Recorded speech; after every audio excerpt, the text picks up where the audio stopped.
up guys, Mike your Marketing Techie back with a brand new video. This time we're going to be talking about WordPress, or more specifically 3 mistakes that I see almost everybody make the first couple of times they build a WordPress website. And I truly believe that if we just put a little bit of information out there, spread it about, share the video, let people know, then we can probably help a lot of people save a lot of time. First and foremost, pick a hosting platform that's going to benefit you. And now here's what I mean by that.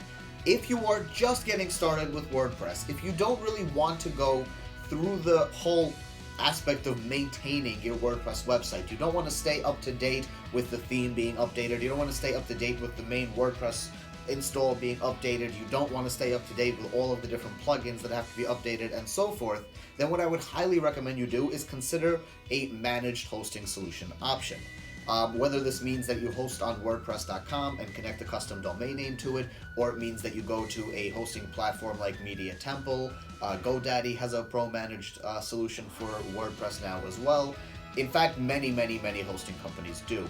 Reach out to them first, speak to them, do a live chat or a phone call, let them know, hey, listen, I'm just getting started in the world of WordPress, and I'm really not aware of all of the things, and I really don't want to be involved in all of the maintaining and the updating and everything else like that, and I really just don't want to break things and then not know how to fix it.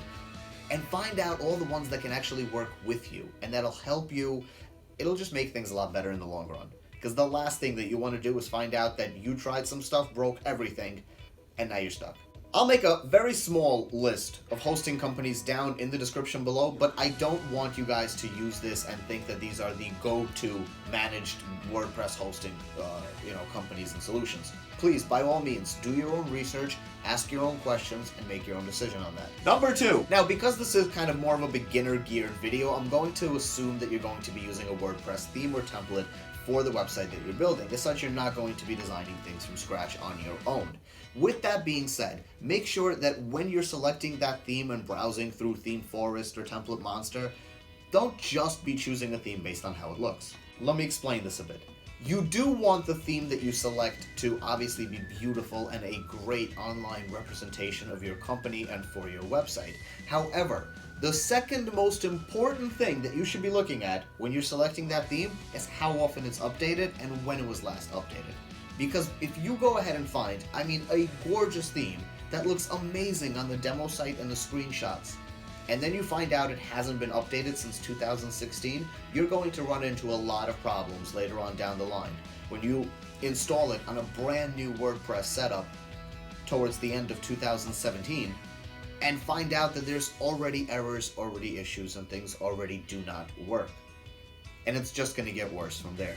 So when you're selecting these themes and you're browsing through the sites, make sure that you check when that theme was last updated, how often it's been updated, and how responsive the theme owner actually is. It's going to solve a lot of issues down the line. Number 3, do not get carried away with plugins. I see this so many times when people call me up and hey, my site, it's really slow, I don't know what's going on, yeah, it looks great, but it takes forever to load this, and I go in, I log in, and I take a look, and I'm like, oh my god, there's 30 plus plugins installed over here. I get that WordPress, because of its popularity, because of its simplicity in installing these plugins, and because of just the sheer amount of them that exist out there, it's very easy to go into the plugin manager, browse through the different plugins, and be like, wow, all of these things would look great on my website. Install. At some point, you're going to be doing more harm than good.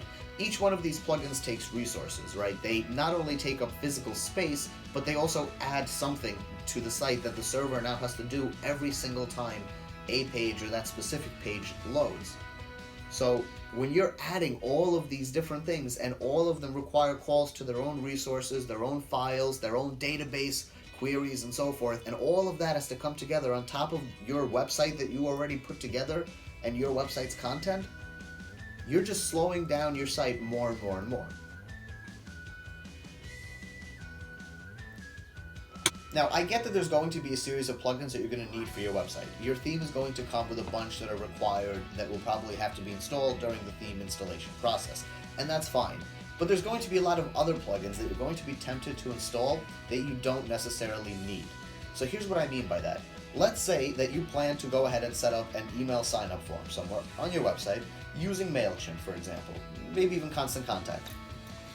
And you go off and you go through the plugins and you find a MailChimp plugin and you find a Constant Contact plugin and you find the widget that makes a sidebar form for MailChimp and you install that and you install MailChimp so that everything works together.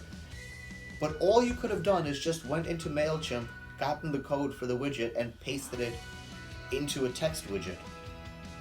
And you wouldn't have had to install any additional plugins, and you wouldn't have to rely on any third-party resources, and you would not have to add things to the website to do that. Now there's a lot of different things like that. There's, for example, plugins that generate pricing tables that have entire backends where you can add all of the different elements in your pricing table and generate the tables and so forth. But you could just code the table into the page that you have it on. So please, when you're browsing through the thousands of plugins that WordPress offers you, try to select just the ones that you really need. So, there you have it, guys. 3 mistakes that I see almost everybody that I consult with make when they kick off one of their first few WordPress websites. And just a quick recap to run them down. 1. Choose a hosting platform that's going to work with you, not against you. 2. Make sure the theme that you've selected is made by an author that's active in the community, that's updating the theme as it goes, and that has been updated recently to correspond with the latest WordPress release. 3. Do not let the thousands of WordPress plugins that are available out there get installed all onto your website, bogging it down, making it extremely resource intensive and extremely slow loading. Thank you guys so much for watching. Like the video, share it with your friends. I truly believe the more people we can get to watch the video, the less people out there can be wasting time and having horrible, horrible, horrible headaches when things go wrong because of one of these 3 mistakes. If you guys get really interested, I have a series of WordPress tutorials over on my site, and I'll link down to them in the description below. If you have any questions, comments, anything you want to add to the video, leave them down in the comments. Thanks again for watching. See you soon.